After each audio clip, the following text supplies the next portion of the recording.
Hello again, and once again, we are here with the Gray Falcon, Values of Control, and we're going to just get into a few things, um, going back in time to maybe engaging some of the origins of where we are today in terms of the ideological constructs that dominate today's politics. Now, one of the ones that have become extremely important, extremely focused, is the issue of crime and race. And I'm going to kind of go back and forth between 93 and now to provide a scope of where I think the country has gone wrong, particularly what you would call the modern anti-racist left. But it's beyond anti-racist left because you have a situation now where uh, where the the COVID-19 ideology and the anti-racist ideology has formed. They've sort of synthesized them into being something else. There's a new dialectic, if you will, that has emerged from these two ideas.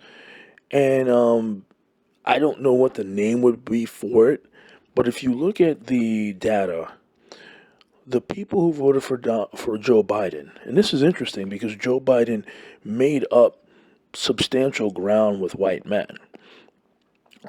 He got 41% of the white vote according to the data.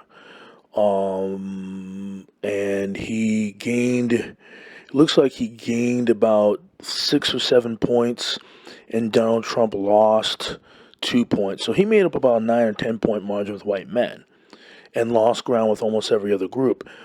But what's interesting is when you look at the data, it shows that close to 90% of the people who COVID-19 was their number one issue voted for Joe Biden.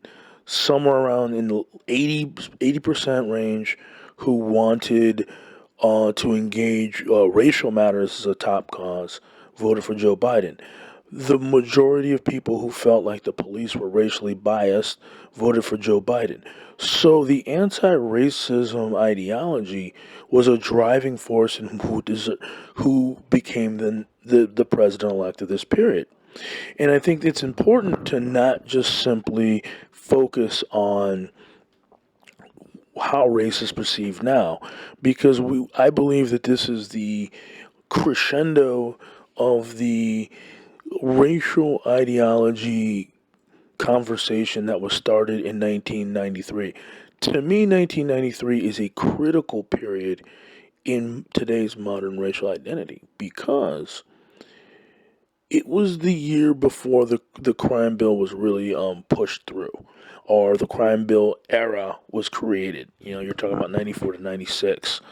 93 was the absolute pinnacle of crime in the country. It was the pinnacle of black on black crime. You're talking about, I've discussed this before. You're talking about 356 murderers per 100,000 people, which is 18 to 24. That was the context in which the crime bill was created. Um, when you put that in perspective, you have to come to the conclusion that even though crime has dropped from that period, when murders start to spike and when murders start to go back up, we start going back into that 1993 imagination. And it just seems to me that the left has learned how to use black folks being victimized by the criminal justice system as a way to perpetuate their own agenda. They wanted Donald Trump gone, and they wanted what I think they hope to be permanent precedent in government manipulation of the financial markets of the economic system. They've been looking for a way because people were resisting it. And they're finding that black people and Latino were agreeing with most independent and moderate whites and not wanting extreme levels of liberal reform. Black voters kept voting for your Joe Bidens and your Hillary Clintons over your Bernie Sanders, over your Elizabeth Warrens, over your Kamala Harris. And even though she started as a centrist, she joined the club, so to speak. Christine Gillibrand joined the club, the liberal academic elite club, and they were rejected by black voters. They were rejected by black voters for the more centrist, um, capitalist-friendly Democrat. And so now you have today a situation where it's being said that the anti-racist protests that occurred this summer were justified for two reasons. And the two reasons given are, one, that racism is so extreme in this country that even though getting together in large groups was a death sentence for hundreds of thousands of Americans, which is the notion, like anytime you saw a group of people in the Lake of the Ozarks, or when you saw a group of the people in a beach, or you saw them in a bar, you heard those people want to die, or those people are going to cause other people to die. But then you see something interesting.